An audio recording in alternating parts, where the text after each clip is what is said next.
Hi, I'm Yann Ilunga. I'm a podcasting and lead generation consultant, international speaker, and I've been podcasting since 2014. I've published well over 400 podcast episodes, and I've done interviews mostly with all kinds of people, New York Times bestselling authors, top entrepreneurs, Grammy Award-winning artists, academics, and as always, right next to me, at least remotely, is... Hi there, and thank you, Yann. This is Connie Steele. Nice to meet everyone. I'm an author, I'm a podcaster, and I'm a marketing strategy executive who has spent much of my career in the corporate world and specifically in technology. As far as podcasting, I'm also a podcaster. I'm a podcast host for a VC firm and creator of my own show that is focused on helping the next generation of leaders understand the business of work. All right, Connie, now I have to ask you, are you ready to bust some myths today? Because we need to make some statements. We need to be clear and debunk some myths. So are you ready to wear, I don't know, your Ghostbusters or Mythbusters goggles and get to work? Absolutely. Ready to debunk those myths and misconceptions that many people have around corporate podcasting.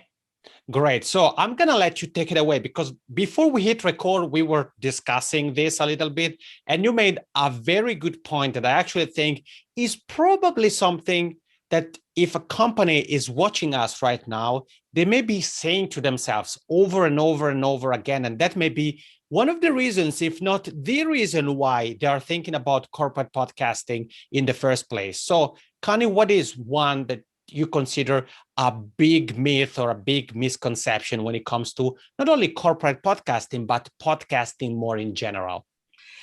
Well, one of the biggest myths is that, it shouldn't take that much time to develop a podcast because the process really is so simple. I mean, what you see out there is that, oh yeah, all it is just recording my voice and uploading it to, an app, because you can now even do it on your phone.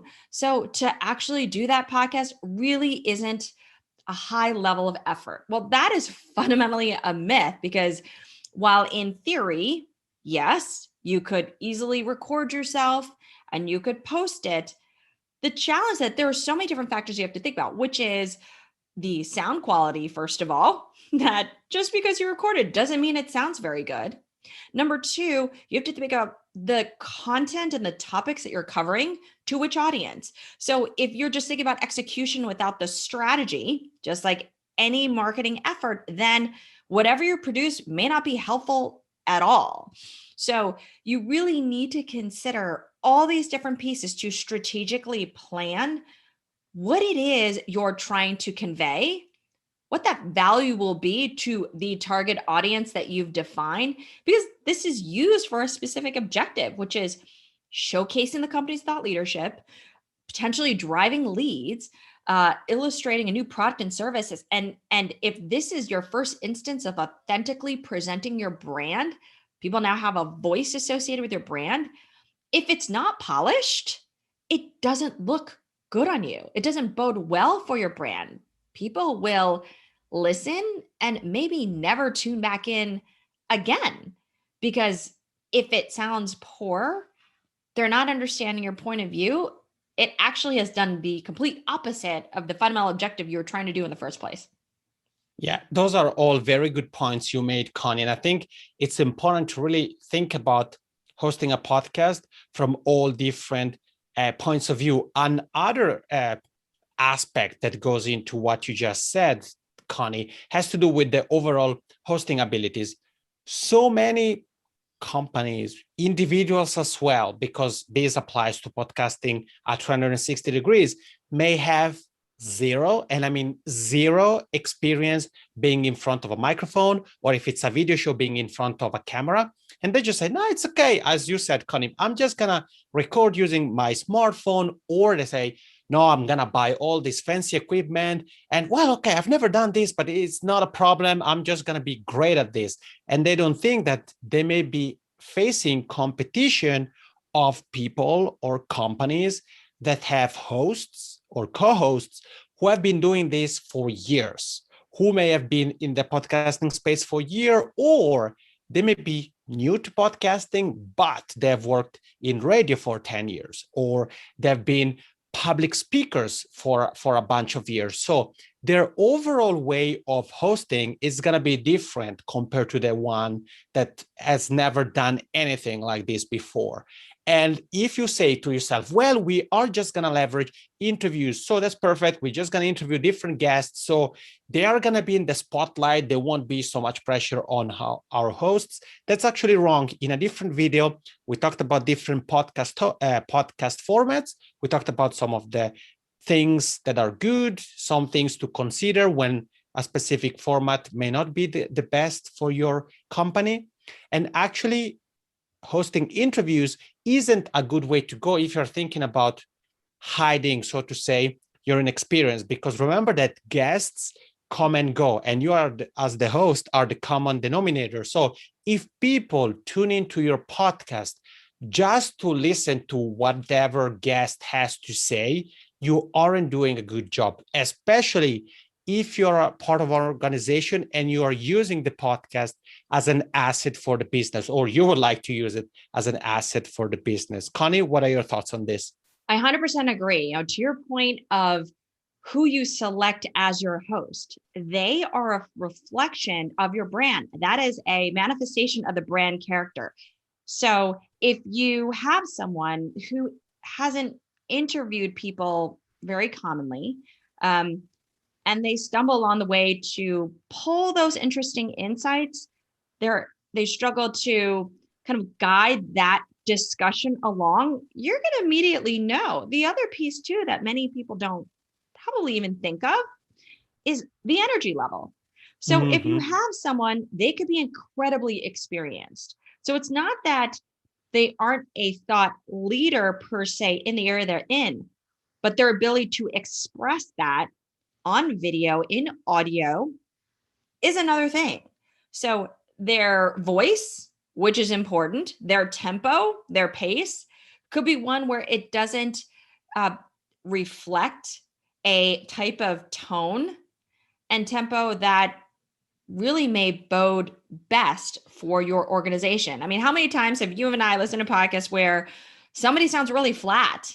Somebody sounds like they're reading, and you aren't engaged, not because potentially the information isn't good, but that their voice and just the energy level just isn't engaging for you. So that's another thing to consider from beginning to end, because again, this is really a way for people to connect with you on a human level.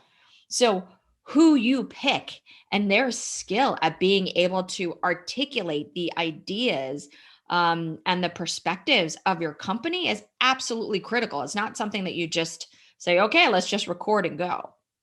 Yeah, and absolutely. I agree 100% with what you said, Connie. And as I was listening to you, something Jordan Harbinger, who I know you know as well, told me during an interview we did years ago, really came back to me, because I don't remember the exact words he shared, but he was basically talking about podcast guests, and he was comparing comedians to, I think, to academics or to authors. And he said, on the one side, we have comedians who may be very good at entertaining the audience, but their content itself may be superficial, so to say, especially if we're thinking about teaching something to the listeners. And on the other hand, we have the opposite side of the coin. So we have people who may not be that entertaining, but who have a very informative type of content. But as you said, Connie, it's not only about what we share, but it's also about the how. And the how, or a great podcast listening experience, is a puzzle made of different pieces. So if we want to make sure that our how is as good as possible, we want to make sure that we sound good, but also the overall delivery, the way we use our voice, the way we use silence, for example, because that's another skill that one needs to learn how to leverage, because people may think, oh, since it's audio, there shouldn't be any moments of silence. We should be saying something all the time. But actually, sometimes silence is an excellent tool to let a concept sink in. Definitely agree. And Yep. one other thing I want to add is that, in this world where everything is about testing, learning, iterating, which is great. And yes, you will absolutely do that for your show. But in this case, I think there's also a myth that, well, I can just put something that is this MVP and it doesn't necessarily have to be the best quality. It Mhm. can be a little, kludgy in the beginning. Now, in this case, again, this is a representation of your brand. It will not be perfect. You will continually optimize, but there has to be a level of quality from the get go. Because Mhm. as we've talked about before, if this is the first instance that people get to see kind of behind the curtain and want to really know who are the folks that are associated with this company, if it doesn't sound professional, then it doesn't bode well for your organization. So to me, there's a balance. Yes, there is some MVP when you do launch this, but the bar is a bit different than maybe some other things Yep. where you have to take into account what is that minimum viable product that still ensures that you have great quality, great energy, focus in the topic and the content to the right audience, such that you will really align to the objectives that you intended.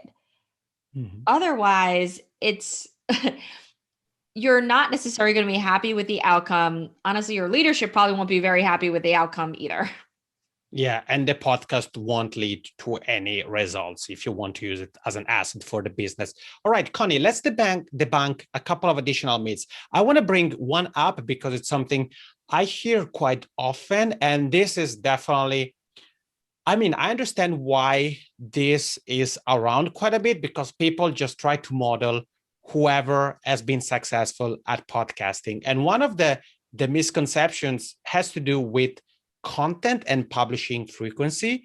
And many people think, oh, if we want to use a podcast for our company, that is going to become a chain tied to our ankle. We're going to have to publish new content all the time, all the time, all the time, whether it's every day, every week.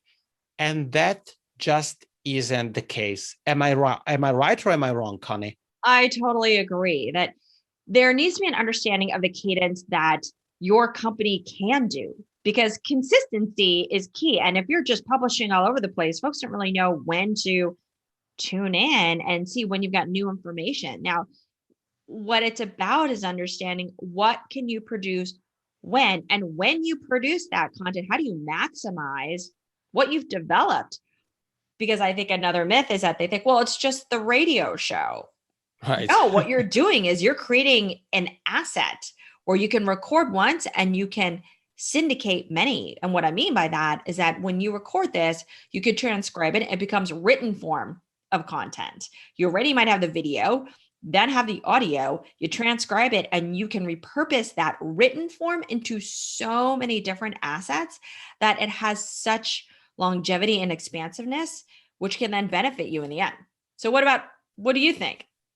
Yeah, no, you're absolutely right. I think so many podcasters and companies as well, they don't really make the most out of the content juice. I'm going to use that expression that they could get out of their podcast. And that is true both from a content strategy point of view and the actual leveraging of the podcast content within the overall content marketing strategy. And see, here's what I mean. For the first point, I often think that companies, podcast hosts, they say, all right, let's try to cover this topic as much as possible in this podcast episode. So they try to squeeze everything in there, whereas some topics may be worth unpacking further. So you may have a series of episodes where you unpack a topic. It could be a 2-part series, it could be a 3-part series, or it could even be a season where you say, okay, we're going to have a series of 5 episodes, and part 1 discusses this, part 2 discusses that.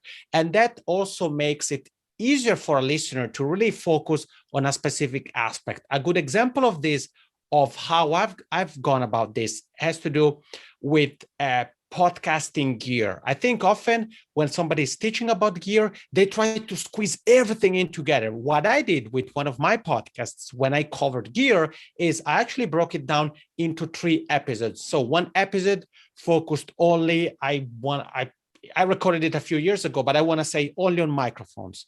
Another episode focused on accessories like a boom stand, like a pop filter, and those kind of things. Another episode focused on recorders and digital tools and software, so that instead of trying to rush and cover everything, squeeze it everything in one episode, I could really focus on different pieces of the puzzle.